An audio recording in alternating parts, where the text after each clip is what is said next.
As MBBS student ஒரு சைக்காட்ரிஸ்டாக சொல்லணும்னா ஒருத்தவங்க பேர் வச்சு நீங்கள் அடிக்கடி கூப்பிடும்போது அவங்களுக்கும் நமக்கும் ஒரு நல்ல கனெக்ட் இருக்குன்னு தோணும். இவர் நல்லா சிந்துன்னு அவ்வளோ தடவை அன்னைக்கு மட்டும் ஒரு 1000 தடவை சொல்லியிருப்பாங்க. அந்த அளவுக்கு அவங்க நம்மளை நம்பி வந்திருக்காங்க, நம்ம ஃபேமிலி நம்பி வந்திருக்காங்க. எந்த விதத்துலேயும் அதுக்கு நம்ம கஷ்டம் கொடுத்துடக்கூடாது. அதே மாதிரி நான் உங்கள் மேலே ஒரு பெரிய அன்பு வச்சுருக்கேன் சொன்னேன். இந்த ஒரு 6 மாதத்தில் ரொம்ப வளர்ந்து பெரிய லெவலில் எனக்கு போயிடுச்சு. எனக்கு எந்த ஒரு பிரச்சனை வந்தாலும் ஃபஸ்ட்டு எனக்கு வரட்டும், அதுக்கப்புறம் அவங்களுக்கு போட்டு தான் நான் எப்போவுமே நினைப்பேன். ஏன்னா அவங்க எப்போவுமே ஒரு ப்ரொடெக்ஷன் லெவலில் நான் வச்சுக்குவேன். எனக்கு அது பிடிக்கும்.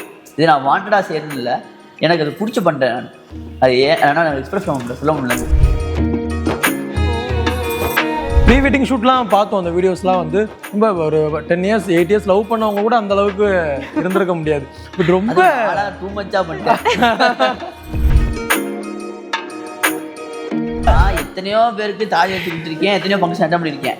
நம்ம அந்த இடத்துல உட்காந்தாதான் ப்ரெஷர் தெரியுது, நம்மளுக்கும் கல்யாணம் ஆக போகுது அப்படின்னு ஒரு எக்ஸைட்மெண்ட்டாக தான் இருக்கு. இந்த 3 முடிச்சு நான் தான் போடணுமா இல்ல 1 முடிச்சு நான் போடணுமா, 1 முடிச்சு போடணுமா 3 முடிச்சு போடணுமா, ரெண்டு பேரும் போறாங்க. அவனே கேட்டு வந்து பிராக்டிஸ்லாம் எடுக்கல.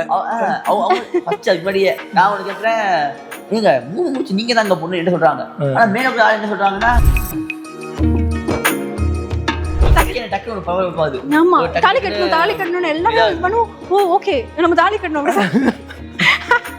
ஐ வாலண்டியர்லி. ஐயோ கடவுளே, நான் சொன்னேன் ஐம் ரெக்ரெட்டிங் இட் ப்ளீஸ், எனக்கு இன்னொரு தடவை தாலி கட்டணும். அப்போதான் இங்கே அரண்மனை கட்டலாம்.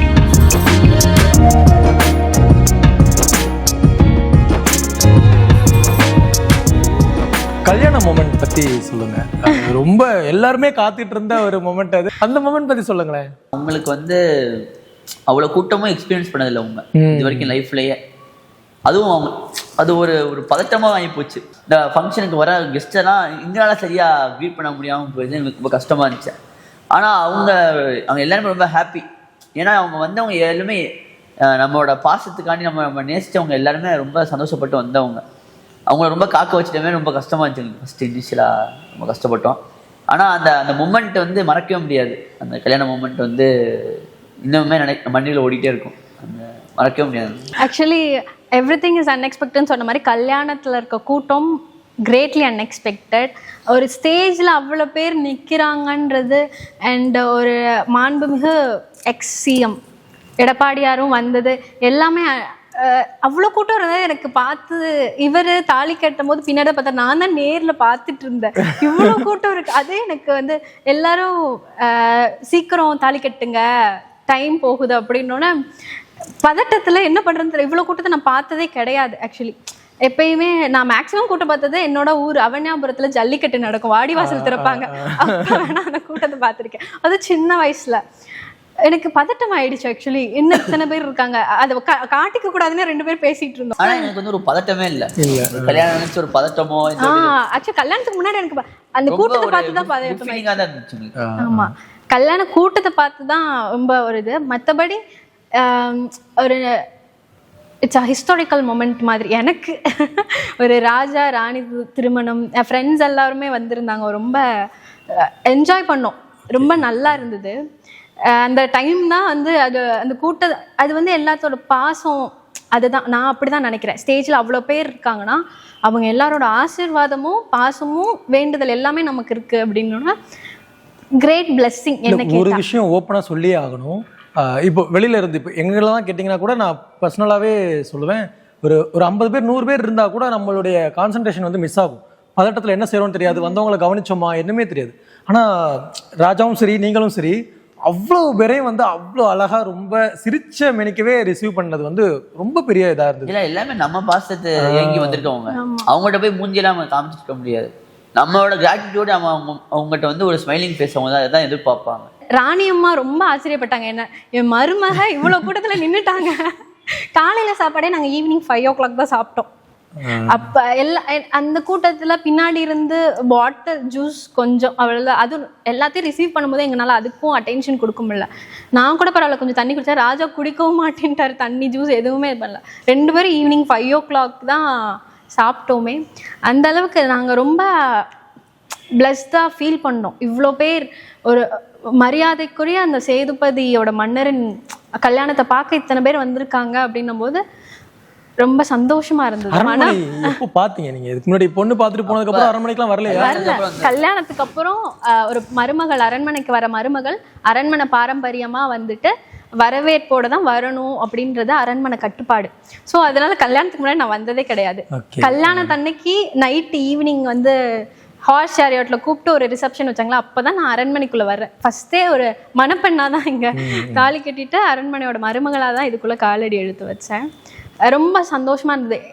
அத்தாச்சி மட்டும் இல்லை, க்ரூம் சைட் எல்லா ஃபேமிலி மெம்பர்ஸும் அவ்வளோ ஜாலியாக இருந்தாங்க. எனக்கு என் வீடுக்கும் இந்த வீடுக்கும் வித்தியாசம் இன்னமும் தெரியாது. அவங்க என் அத்தை, என் பெரியப்பா, என் மாமா அப்படிதானே தவிர எனக்கு அப்படி வித்தியாசம் பார்க்க தெரியல இன்னமும். அந்த அளவுக்கு எனக்கு ஏன் பார்க்கறதுலாம் அந்த அளவுக்கு அவங்க என்னை ரொம்ப நல்லா நடத்திருக்காங்க. ஒரு ராஜ பரம்பரைக்கு நான் மருமகளா வந்தேன்றதை அதுலேயே அவங்க என்னை நடத்தின விதத்தில் ரொம்ப தெரிஞ்சுக்கிட்டேன். ரொம்ப சந்தோஷம். உங்களோட எக்ஸ்பெக்டேஷன் எப்படி இருந்தது? அரண்மனையும் சொல்றாங்களே, அது எப்படி இருக்கும்?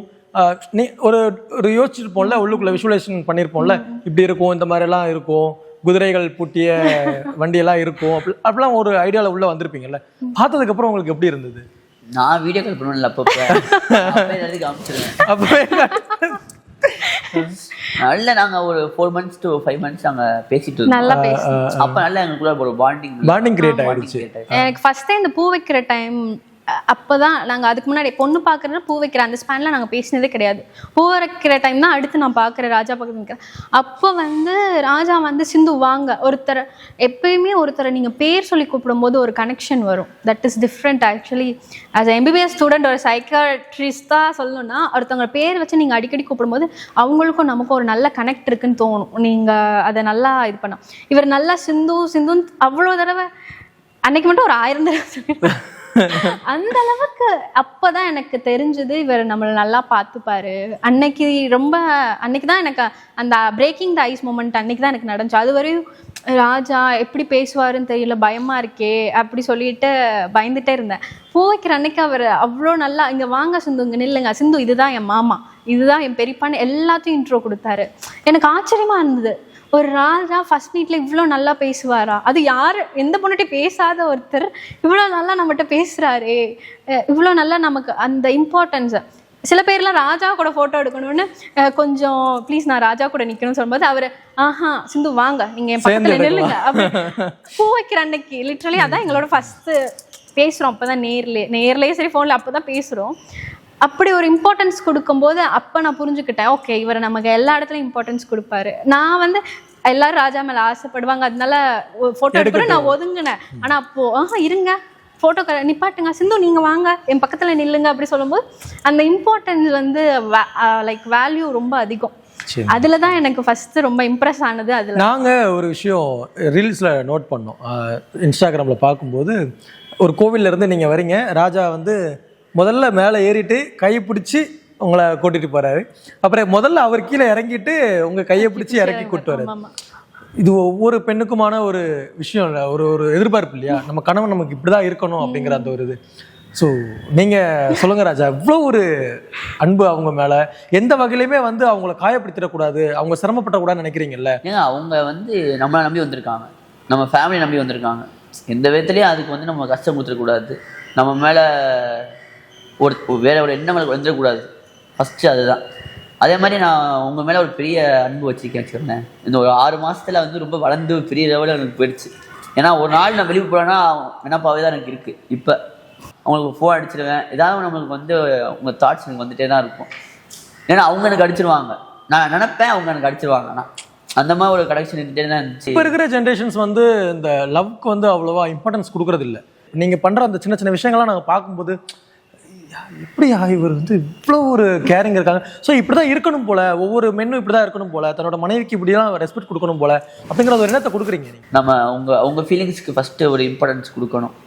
ஏன்னா அவங்க தான் நம்மளை நம்பி வந்தவங்க. அதுக்கு வந்து நம்ம எந்த ஒரு பாதிப்பும் கொடுத்துக்கூடாது, மனசெலவுலையோ எந்த ஒரு இதுலேயும் நமக்கு வந்து அவங்க கஷ்டம் கொடுத்துடக்கூடாது. எனக்கு ஃபஸ்ட்டு எனக்கு அதுதான். எந்த ஒரு பிரச்சனை வந்தாலும் ஃபஸ்ட்டு எனக்கு வரட்டும், அதுக்கப்புறம் அவங்களுக்கு போட்டு தான் நான் எப்போவுமே நினைப்பேன். ஏன்னா அவங்க வந்து எப்போவுமே ஒரு ப்ரொடெக்ஷன் லெவலாக நான் வச்சுக்குவேன். எனக்கு அது பிடிக்கும், இது நான் வாண்டடாக செய்யறது இல்லை, எனக்கு அது பிடிச்சி பண்ணுறேன் நான். அது ஆனால் நான் எக்ஸ்பிரஸ் சொல்ல முடியலன்னு. ஒரு ராஜா நமக்கு வந்து நம்ம கையை பிடிச்சிட்டு நடப்பார். ஏன்னா இவர் பின்னாடி இவரோட விசுவாசப்படை நிறைய பேர் வந்து அதுலேயும் எனக்கு இம்பார்ட்டன்ஸ் கொடுப்பாரு. யுவர் சேஃபில் எங்கேயாச்சும் நின்று பேசினாலும் அவர் என்னை திரும்பி பார்ப்பாரு, நான் சேஃபாக இருக்கேனா, இல்லைன்னா ஒரு 4 பேர் அவங்கள கொஞ்சம் ப்ரொடெக்ட் பண்ணுங்க அப்படி சொல்லிட்டு. இது எங்கள் அக்கா கல்யாணம் செப்டம்பரில் நடந்தது, 2 months கழிச்சு தான் நவம்பர். அப்பயும் அப்படிதான், அவ்வளோ கூட்டத்துலேயும் இவர் இருக்கவும் ரொம்ப கூட்டம் வந்து அந்த கூட்டத்துலேயும் அவர் வந்து என்னை ப்ரொடெக்ட் பண்ணார். எவ்ரிதிங் இஸ் லைக் ஒரு மேஜிக்கலாக இருந்தது. இப்படிலாம் இருப்பாங்க. அது லவ் மேரேஜ்லாம் சரி, ஓகே. ஒரு அரேஞ்ச் மேரேஜ் இப்படி இருக்குமா? எல்லாமே கல்யாணத்தப்ப லவ் மேரேஜ் தான் கேட்டாங்க. அந்த அளவுல போயிடுச்சு. நீங்க அந்த ப்ரீ வெட்டிங் ஷூட் எல்லாம் பண்ணாங்க, அவங்களே கேட்டாங்க, அவங்களே என்ன இதான் லவ் மேரேஜா அப்படின்னு கேட்குறாங்க. ப்ரீ வெட்டிங் ஷூட்லாம் பார்த்தோம், அந்த வீடியோஸ்லாம் வந்து ரொம்ப ஒரு 10 years 8 years லவ் பண்ணவங்க கூட அந்த அளவுக்கு இருந்திருக்க முடியாது. பட் ரொம்ப டூ மச்சா பண்ணிட்டேன். அவ்வளோலாம் இல்லை. பட் அங்கே இருக்க எல்லா ஃபோட்டோகிராஃபர்ஸும் கேட்டாங்க, நீங்கள் லவ் மேரேஜா? அரேஞ்ச் மேரேஜ் மாதிரி தெரியலையே, அரேஞ்ச் மேரேஜ் இருக்கவங்களும் இப்படி பேசவே மாட்டாங்க, ஆனால் நீங்கள் அப்படி பேசல, நல்ல பாண்ட் இருக்கே, உண்மையாக சொல்லுங்கள் நீங்கள் லவ் மேரேஜ் தானே அப்படின்னாங்க. இல்லை உண்மையாகவே இது கம்ப்ளீட்லி அரேஞ்ச் மேரேஜ். அதுவும் நான் நாமக்கல், இவர் நாமக்கல் பேர் பைபாஸ் பண்ணது வேணா உண்டு, பெங்களூர் போகும்போது அவ்வளவுதான். நாமக்கல் இவர் வந்ததே கிடையாது. நாமக்கல் ஆஞ்சநேயர் சாமி கும்பிட்டு போயிருக்கேன். உங்களுக்கு எவ்வளவு மரியாதை கொடுக்குறாரு, எவ்வளவு முக்கியத்துவம் கொடுக்குறாரு அப்படிங்கிறது நல்லாவே தெரியுது. உங்களை தாண்டி உங்க வீட்டில் இருக்கிறவங்களுக்கும் அவங்க எந்த அளவுக்கு இதா இருக்காங்க? எதிர்பார்க்காத அளவுக்கு பார்த்தீங்கன்னா, என்னோட அப்பா, அம்மா, தம்பி, அக்கா, என்னோட இப்படி என்னோட ஃபேமிலி இவங்களுக்காண்டி எனக்கு இம்பார்ட்டன்ஸ் இவங்களுக்கு பொறாமையா இருக்கு.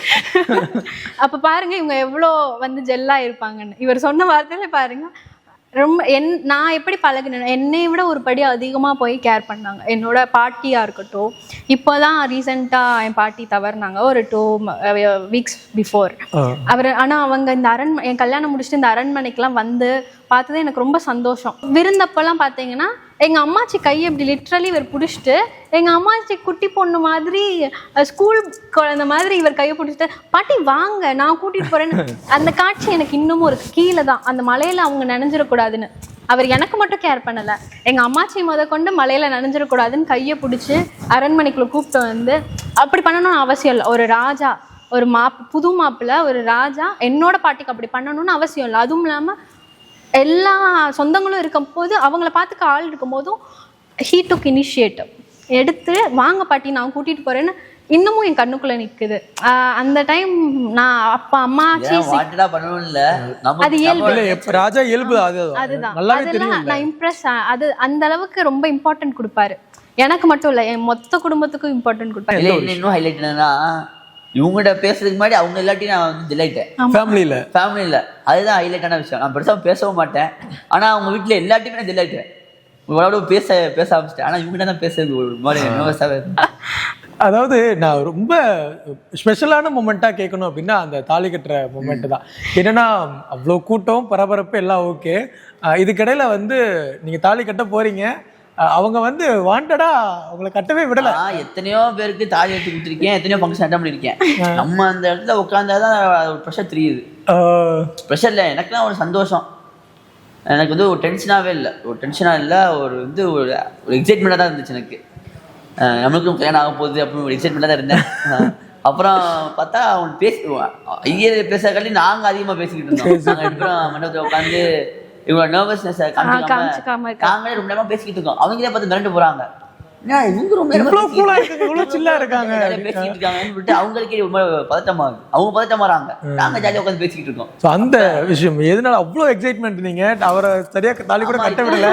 4 மாசமா எப்ப இந்த அதை விட ரொம்ப விஷயம் என்னன்னா, கூட்டம் நிறைய ஆயிடுச்சு. as well டைம்னு ஒன்று இருக்குது இல்லைங்களா, மாங்கல்யம் ஏறும்போது ஒரு நல்ல நேரம்னு சொல்லுவாங்க. இட் வாஸ் லைக் தேவேர் தாலி கட்டுறதுக்கு முன்னாடியே எங்கள் கூட ஃபோட்டோ எடுக்கணுன்ற மாதிரி கூட்டம் நிறையா இருக்கும்போது எங்கள் ராணியம்மா வந்து இருங்க ஒரு நிமிஷம் தாலி கட்டிக்கிட்டோம். அவ்வளோ நீங்கள் கல்யாண வீடியோ பார்த்தா தான் தெரியும் எவ்வளோ வந்து பரபரப்பாக அந்த மொமெண்ட் இருந்ததுன்னு. நான் பயந்துட்டேன், என்ன நடக்குது ஒரே இதுதான். ஆமாம், தாலி கட்டணும்னு எல்லாமே பண்ணுவோம். ஓ ஓகே நம்ம தாலி கட்டணும் ஐ வாலண்டியர்லி. ஐயோ கடவுளே. ஃபர்ஸ்ட் அது ரொம்ப நல்லா இருந்தது. Everyone said, yeah, my friend said that's cute. ரொம்ப ஜோலா பார்க்க ஹாப்பியா இருந்துச்சு. ஆனா இப்ப யாரும் மறக்க மாட்டாங்க. எனக்கு வந்து இப்படி எனக்கு கல்யாணம் இப்படி நடக்கும், இந்த மாதிரி நடக்கும், அதுலயும் மாங்கல்யம் இப்படி நான் வாங்க இருக்கேன். எங்க இந்த 3 முடிச்சு நான் தான் போடணுமா இல்ல 1 முடிச்சு நான் போடணுமா, 1 முடிச்சு போடணுமா 3 முடிச்சு போடணுமா, ரெண்டு பேரும் கேக்குறாங்க. அவங்க கேட்ட அவனே கேட்டு வந்து பிராக்டிஸ்லாம் எடுக்கல. அவங்க ஃபர்ஸ்ட் முன்னாடியே நான் உனக்கு கேக்குறேன், ஏங்க 3 முடிச்சு நீங்க தாங்க பொண்ணு என்ன சொல்றாங்க. ஆனா மேல ஆள் என்ன சொல்றாங்கன்னா 1 முடிச்சு தான் நீங்க போடணும், 1 முடிச்சா நீங்க போடணும், 2 முடிச்சு தங்கச்சி தான் போடணும் அப்படின்றாங்க. சோ 2 முடிச்சா இவர் 2 முடிச்சு போடணுமா இல்ல 1 முடிச்சு போடணுமான்னு தெரியல. அப்பதான் எங்க பெரியம்மா வந்து சொல்லுவாங்க 1 முடிச்சு ராஜா போடணும். அதை வேற டிஸ்கஸ் பண்ணிட்டு இருந்தோம். அந்த இதுலயும் எல்லாரும் வந்து டைம் போகுது சீக்கிரம் சீக்கிரம் அப்படின்னா ஒரு பரபரப்புல நடந்த நிகழ்வு நானே கட்டிக்கிறேன். அது அதுலயும் வந்து தாலி கரெக்டா வந்து உள்ள ஃபிட் ஆகி ரொம்ப இதா இருந்தது. எனக்கே தெரியல. ஏன்னா எனக்கு எப்படின்னா கல்யாணம் முடிச்சுட்டு நைட்டு சரி மொபைல் திறந்து இன்ஸ்டா போகும்போது தான் பாக்குறேன், அடடா இப்படி தாலி வாங்கியிருக்கேன். அந்த நிகழ்வு நடந்ததே எனக்கு தெரியாது. எப்ப எனக்கு கவர் ஆச்சுன்னா வீடியோ பார்க்கும்போது என்னது இது அப்படி அதை பார்த்துட்டு 2 பேரும் ஏதாவது பேசிக்கிட்டு இருந்தீங்க. நான் சொன்னேன் ஐம் ரெக்ரெட்டிங் இட் ப்ளீஸ், எனக்கு இன்னொரு தடவை வந்து தாலி கட்டுங்க. அப்பதான் இங்க அரண்மனைக்காரங்களாம் அம்மா ஒரு கல்யாணம் முடிச்சதுக்கே எங்களுக்கு வந்து நாக்கு தள்ளின மாதிரி ஆயிடுச்சு, அவ்வளவு கூட்டம். அதெல்லாம் ரொம்ப அழகா இருக்கு. என் ஃப்ரெண்ட்ஸ்டே நான் வந்து நானே என்ன சொன்னேன், எங்க அவளை தலை கட்டினா யாரும் மறந்துட்டு போயிருப்பாங்க, இதெல்லாம் புதுசா இருக்குங்க, நம்மளுக்கே 4 மாசம் கழிச்சும் நம்ம ஞாபகத்தை வச்சு கேக்குறோம்ல. ஆமா எப்போ மறக்கவே முடியாது. ஒரு இது ரொம்ப சந்தோஷமா இருக்கும். கலக்கி குட்டி ராஜாவோ குட்டி ராணியோ வந்து கேட்பாங்க என்னமா பகவானே. வந்து ஒரு எக்ஸைட்மெண்ட் தான், ஒரு குஷி தான். குஷின்ற விட பரபரப்பு. கரெக்டா ஜாலியா இருந்துச்சு. நான் தான் அதுல மீமாயிட்டேன்.